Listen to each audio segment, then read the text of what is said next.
Romanos 15, verso 13.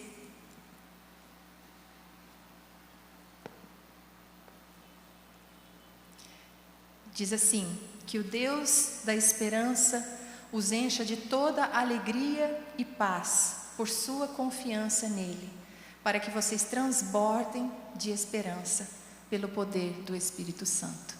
Esse texto me veio ao coração bem no início da pandemia, quando tudo se fechou.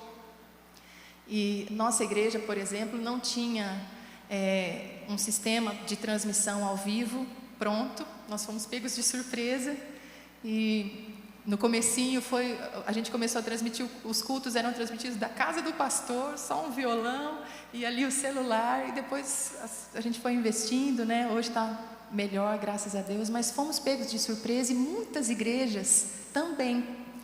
E um dia a gente estava lá em casa, tocando, cantando, só eu, Marcelo, as crianças, e estava tão gostoso aquele ambiente. O Marcelo falou assim: Kel, vamos compartilhar. Eu falei: compartilhar o quê, né? Vamos compartilhar esse momento. Como compartilhar esse momento? Vamos transmitir isso que a gente está fazendo aqui, vamos transmitir pelo Facebook. E aí ele abriu uma live, que eu nem sabia que existia, né? Foi bem no comecinho da pandemia. Abriu uma live e a gente começou a transmitir aquele momento que nós estávamos tendo ali, em família, em adoração. E foi tão assim impressionante para mim a forma como as pessoas começaram a entrar, e muita gente ao vivo acompanhando a gente, porque muitas pessoas ficaram sem essa coisa do culto, né? E para resumir a história, a gente vai fazer agora 2 anos que a gente está fazendo lives praticamente toda semana, e muitas pessoas acompanhando ao vivo, porque é algo bem simples, mas é bem das músicas que faz parte da nossa história, e uma palavra rápida, e foi alimentando, e a gente começou a perceber como as pessoas estavam sem esperança, com medo, no início da pandemia. E aí me veio esse versículo e eu fiquei pensando: poxa, o nosso Deus é o Deus da esperança. E quando a gente confia no Deus da esperança, a gente desfruta de alegria e paz. É o que o texto está dizendo. Que o Deus da esperança os encha de alegria e paz por sua confiança nele. Quer dizer que à medida que eu confio no Senhor, eu posso experimentar alegria e paz, independente de circunstâncias. E conforme eu vou experimentando alegria e paz, porque eu confio no Deus da esperança, eu transbordo esperança. E foi isso que foi acontecendo ao longo desse período de pandemia, né? E aí, pensando nessa coisa da alegria, como era possível experimentar alegria naquela situação de incerteza, eu fui meditando sobre a alegria, e chegou um livro nas minhas mãos chamado Escolha a Alegria, e a autora é Kay Warren. Ela traz uma definição de alegria que eu gostei demais. Ela fala assim, que a alegria é a firme certeza de que Deus está no controle de todos os detalhes da minha vida. A serena confiança de que no final tudo vai dar certo. E a obstinada escolha de louvá-lo em todas as circunstâncias. Não é lindo? Olha só, eu vou falar de novo para vocês. Alegria é a firme certeza de que Deus está no controle de todos os detalhes da minha vida. Se Deus está no controle dos detalhes, é porque o todo também está no controle do Senhor. Ele cuida até dos detalhes da minha vida. Essa firme certeza de que Ele está no controle dos detalhes da minha vida. A serena confiança de que no final tudo vai dar certo. Tudo vai dar certo, no final vai. E a obstinada escolha, eu gosto dessa palavra, é uma teimosia santa. Obstinada escolha de louvar, em dias bons, em dias ruins. E conforme eu vou louvando, essa alegria vai enchendo o meu coração. Então essa é a certeza de que Ele está no controle, a obstinada escolha de louvar, e a certeza que no final tudo vai dar certo. Isso é alegria. E aí quando você começa a meditar sobre a alegria, na palavra tem tantas coisas que nos enchem, né, de alegria. Eu gosto da definição do Hernandes Dias Lopes. Ele fala que para nós cristãos, a alegria é uma pessoa, é o próprio Senhor Jesus. E conforme a gente se relaciona com essa pessoa que é a alegria, a gente vai absorvendo da alegria. Quando a gente lê os evangelhos, como as pessoas se aproximavam de Jesus, como as crianças tinham essa liberdade de chegar em Jesus. Você já notou que algumas pessoas parece que elas atraem as crianças? Sim ou não? Tem uma amiga lá em Ubatuba que ela é psicopedagoga, ela trabalha com essa parte de educação, e ela é muito joia com criança. Ela é muito criativa, ela é alegre, Então, onde ela está, as crianças estão rodeando ela. Eu acho que Jesus era assim, era uma pessoa contagiante, simples, não era pela beleza física, porque a gente sabe das profecias que falaram a respeito de Jesus, não havia formosura, mas a essência de Jesus atraía. Jesus era alegre, era espontâneo, era simples, era acessível. E eu queria que você abrisse comigo lá na primeira carta de Pedro.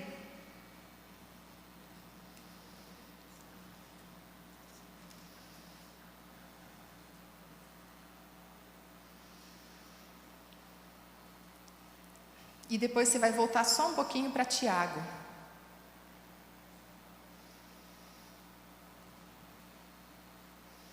Um dos meus textos preferidos nos Salmos é o versículo 11 do capítulo 16. Na versão da NVI traz: Tu me farás conhecer a vereda da vida, a alegria plena da tua presença, eterno prazer à tua direita. Olha que coisa linda, como nós temos prazer dentro do nosso coração quando nós estamos na presença do Senhor. E agora nesse texto de 1 Pedro, a partir do verso 3, o texto diz assim: Bendito seja o Deus e Pai de nosso Senhor Jesus Cristo. Conforme sua grande misericórdia, Ele nos regenerou por uma esperança viva, por meio da ressurreição de Jesus Cristo dentre os mortos, para uma herança que jamais poderá perecer, nem perder o seu valor.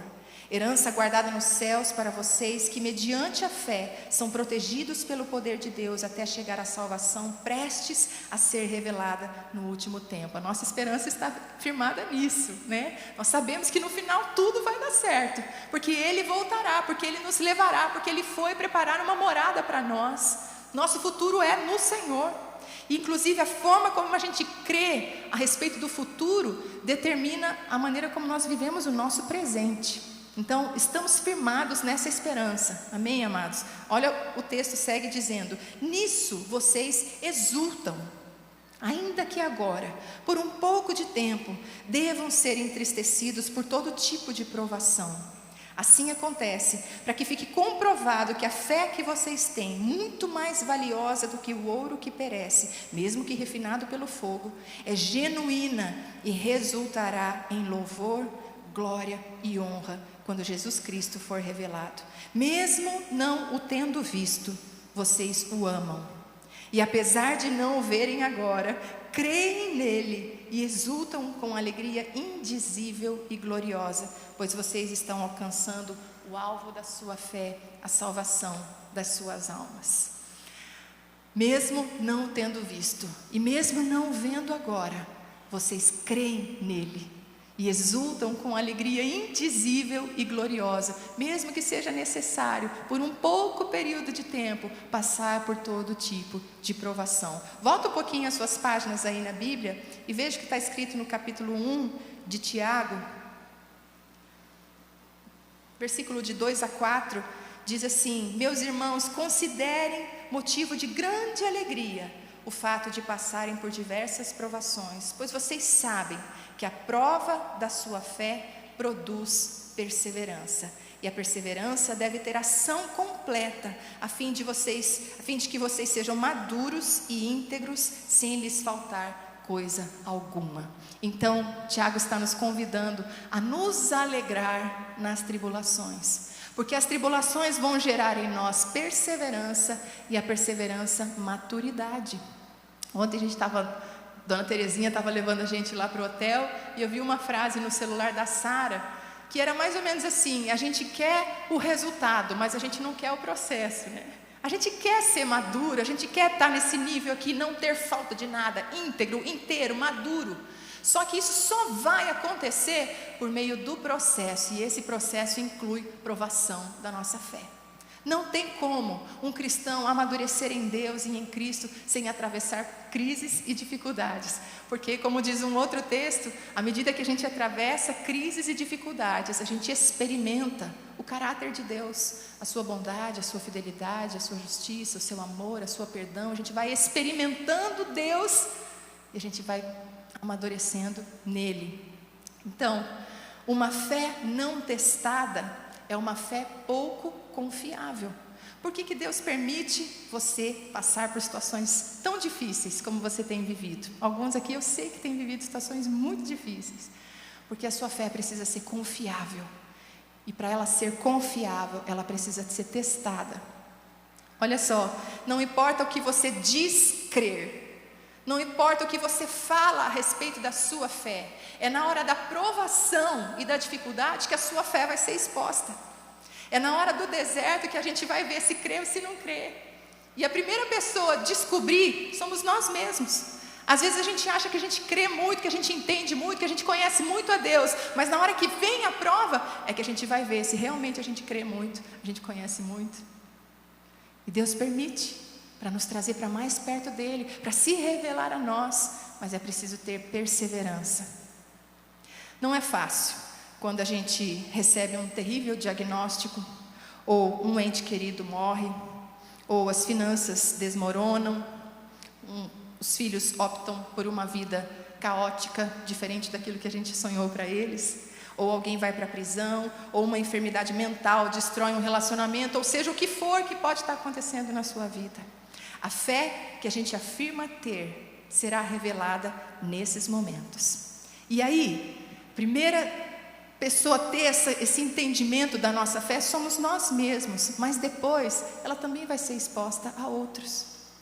O texto lá de Filipenses, quando Paulo está falando a esses irmãos em Filipos, no capítulo 2, a partir do verso 14, ele fala que nós resplandecemos como estrelas no universo, no meio de uma geração corrompida e perversa. As pessoas estão de olho na nossa vida, e a forma como nós enfrentamos as nossas dificuldades, as nossas tribulações, anuncia que tipo de fé nós temos, e anuncia quem é o nosso Deus.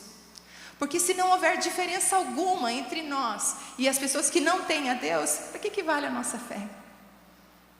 Lembram-se da definição de alegria? A firme certeza de que Deus está no controle de todos os detalhes da minha vida. Então é possível atravessar um período difícil e manter a alegria. O Deus da esperança os encha de toda alegria e paz por sua confiança nele. Quando a gente consegue atravessar um momento de tribulação, testemunhando com alegria a nossa confiança no Senhor, as pessoas entendem, poxa, que fé que essa pessoa tem, que tranquilidade que ela consegue ter num momento tão difícil. Isso traz honra e glória para o nosso Deus, né? Vocês se lembram de Paulo e Silas na prisão? Eu não vou me delongar porque você conhece muito bem essa história. Injustamente, eles foram presos, açoitados, nus, humilhados, expostos à vergonha, porque libertaram uma moça possessa por um demônio. Quando eles foram presos, a recomendação é: toma muito cuidado. Então foram colocados no cárcere interior, seus pés amarrados no tronco. Mas qual foi a atitude de Paulo e de Silas? Plena certeza de que Deus está no controle de todos os detalhes da minha vida. Serena confiança de que no final tudo vai dar certo. Eles foram capazes de começar a orar. Era meia-noite. Eles deviam estar sangrando, todo machucado. Mas eles começaram a orar e a cantar louvores, de forma que todos os outros presos ouviam. E eu acho que foi tão incrível o que aconteceu. 2 homens, servos de Deus, humilhados injustamente, expostos, sofrendo, tendo sido açoitados. Quando eles começaram a louvar, e devia ser um louvor cheio de alegria, de fé e de confiança, Deus não resistiu. Deus foi lá e fez tudo tremer, e você sabe o que aconteceu? Todas as portas se abriram. O carcereiro pensou em se matar. Paulo entendeu: não faça isso. E quando o carcereiro vem, desesperado, ele não fala: por favor não saiam. Ou ele não fala: eu vou morrer se alguém fugir. Ou ele não fala: o que aconteceu? Ele fala: o que eu preciso fazer para ser salvo? Ele entendeu tudo. Ele entendeu tudo. Ele entendeu que Paulo tinha um Deus, tinha uma fé robusta. Paulo e Silas: o que eu faço para ser salvo? Eu também quero isso que vocês têm.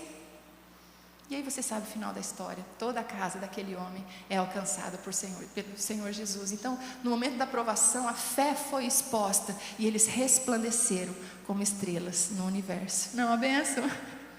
Oh, Pai, ajuda a gente, Senhor.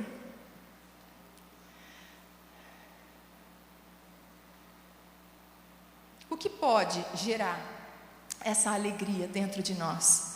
Agostinho dizia que todos, sem exceção, se esforçam ao máximo para atingir o mesmo alvo, a alegria. Está todo mundo buscando essa alegria. Às vezes a gente busca em coisas em fontes tão erradas, né? Fontes que não podem nos satisfazer, mas nós sabemos, se Jesus é a alegria, se a alegria para nós é uma pessoa, quanto mais eu me relaciono com essa pessoa, mais eu me encho dessa alegria. Paulo fala lá na mesma carta aos Filipenses, no capítulo 4, ele fala que ele aprendeu o segredo de ser contente. O que é contente? Pessoa cujos desejos, aspirações, exigências foram atendidos e realizados. Satisfeito, tomado por sentimento de alegria e felicidade, alegre. Então o que Paulo está dizendo é assim: eu aprendi o segredo de viver alegre em todo o tempo, seja tendo muito, seja passando necessidade.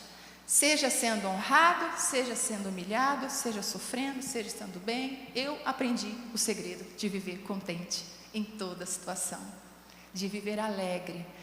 Qual que é a definição desse texto? Tudo posso naquele que me fortalece. Eu posso estar alegre no momento da dificuldade. Eu posso testemunhar da minha fé no momento da dificuldade. Eu posso confiar num Deus que por mim tudo executa. Eu posso confiar nesse Deus que ouve as minhas orações. Eu posso descansar a minha alma nesse Deus. Isso traz contentamento, satisfação, alegria. Alegria nele, né? Agrada-te do Senhor e Ele satisfará os desejos do teu coração. Seja Ele o motivo da sua alegria, seja Ele o tesouro maior do seu coração, e Ele satisfará os desejos do seu coração.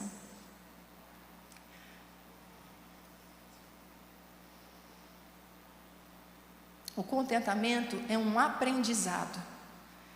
A gente vai aprendendo, não é aquilo que nós temos. A gente sabe de tantas pessoas que têm de tudo, financeiramente falando, que têm acesso a tudo, mas não tem esse repouso de alma, essa sensação de plenitude no interior. Vocês entendem o que eu estou falando?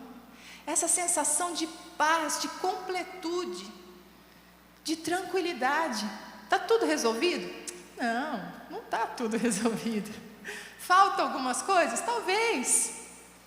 Mas existe uma sensação de paz e de alegria e de contentamento que a gente precisa aprender a desenvolver como Paulo desenvolveu. E Hernandes Dias Lopes, ele faz uma comparação interessante. Ele fala da diferença do termômetro e do termostato. Que o termômetro, ele registra a temperatura do ambiente. Se a temperatura do ambiente subir, ele sobe. Se descer, ele desce. Ele oscila de acordo com o que está acontecendo ao redor dele. O termostato é diferente.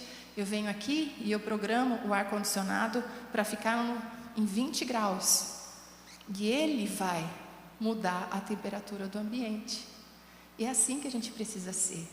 Se o dia está lindo, está sol, as contas estão pagas, a família está uma bênção, eu estou feliz, alegre, hoje eu vou para o culto, eu vou cantar, mas no dia que está difícil, acordei doente, perdi alguém, está difícil, então eu me desanimo. Não, o termostato, ele regula a temperatura ao seu redor, e é isso que nós vamos fazer, amém, queridos? Eu quero contar para vocês, já caminhando para o final, uma experiência que eu tive. Há uns 2 anos eu faço um tratamento de um problema de saúde que a gente recebeu o diagnóstico, e é uma doença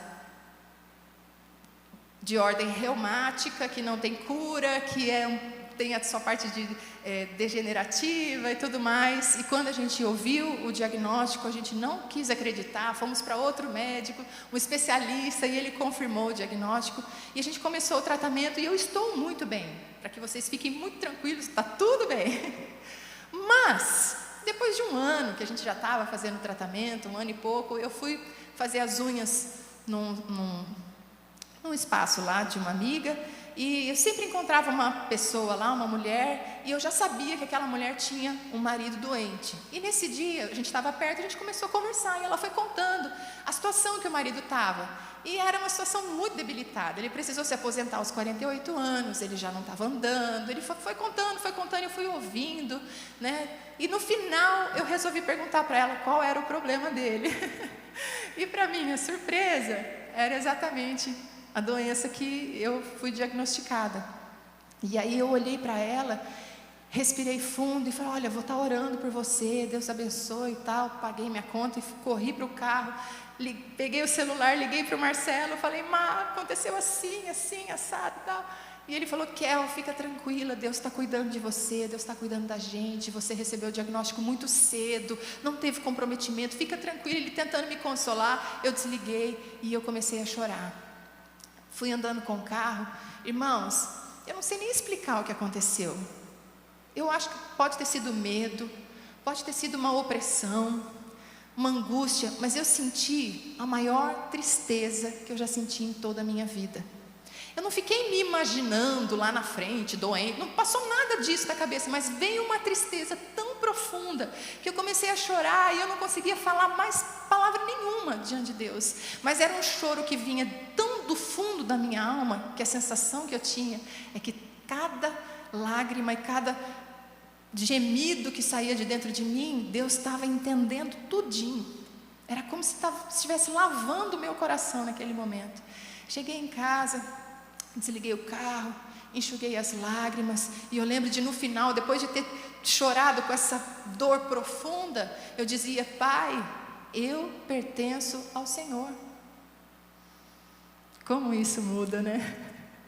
Como isso muda. Eu não estou solta no mundo.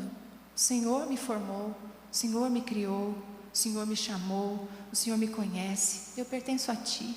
O Senhor sabe quantos dias eu vou viver, o Senhor sabe como eu vou viver os meus dias, e o Senhor tem o melhor para mim, eu descanso no Senhor, eu declarei. Mas foi um processo naquele dia, pensando, meditando, orando, e quando estava encerrando o dia, já era 10 horas, o pessoal foi dormir, eu fui para a sala, e ali eu fiquei com Deus, peguei a Bíblia, peguei um outro livro que eu estava lendo.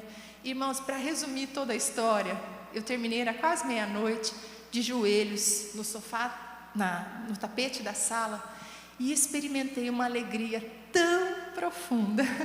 No mesmo dia que eu provei a tristeza mais doída do meu coração, foi o dia que eu estava aos pés de Jesus, experimentando um contentamento e uma satisfação em Deus, e uma alegria pela certeza de que Deus está no controle de todos os detalhes da minha vida, pela serena confiança de que no final tudo vai dar certo, e pela obstinada escolha de louvar a Deus em todas as circunstâncias. Naquele momento meu coração se enchia de gratidão pela confiança que eu tenho nele, porque eu posso confiar.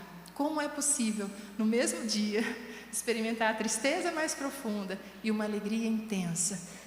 É possível, porque o nosso Deus é um Deus de esperança, que nos enche de alegria e paz, por meio da nossa confiança nele. Amém? Queria que você fechasse seus olhos, e que nesse momento você mesmo fizesse a sua oração.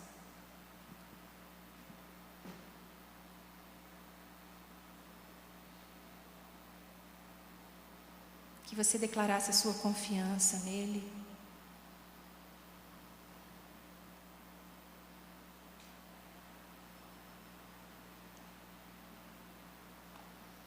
Obrigada, Jesus.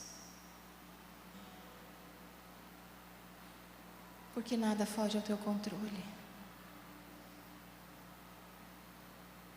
Porque o Senhor está na sala de comando do universo. Porque o Senhor sabe de tudo, do passado, do presente e do futuro. E porque o Senhor nos ama, nós descansamos nesse amor, Senhor.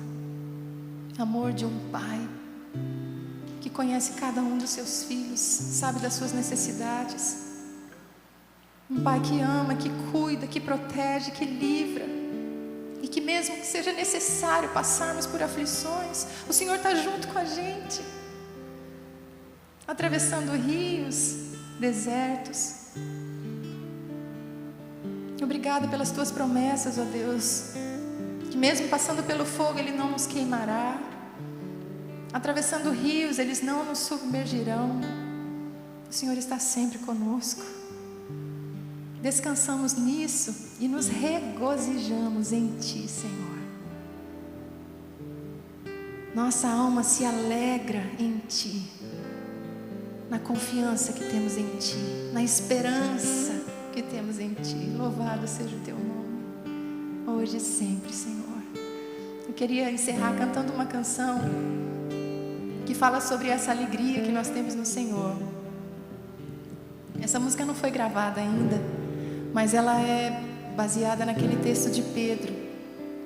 Mesmo não o tendo visto, vocês o amam, e mesmo não o vendo agora, exultam nele, creem nele e exultam com uma alegria indizível e gloriosa.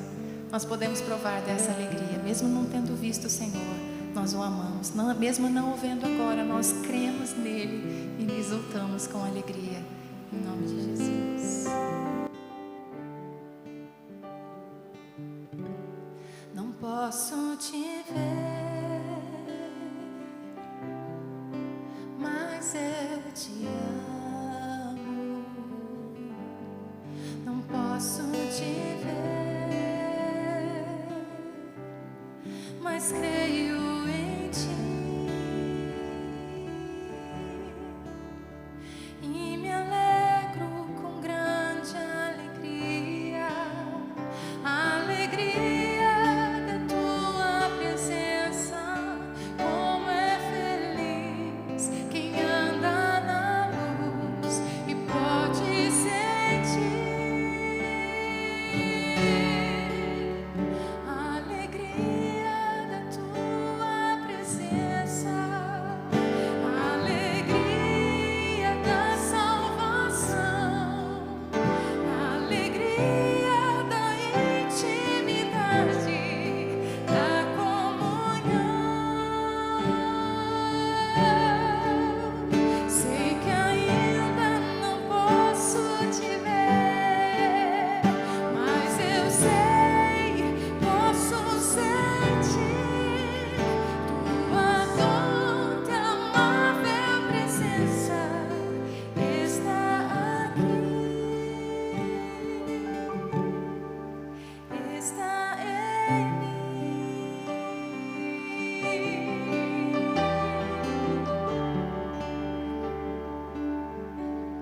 Não posso te ver, mas eu te amo, Jesus. Mas eu te amo. Não posso te ver, mas creio em Ti. E me alegro com grande alegria, sim, a alegria da Tua presença.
digno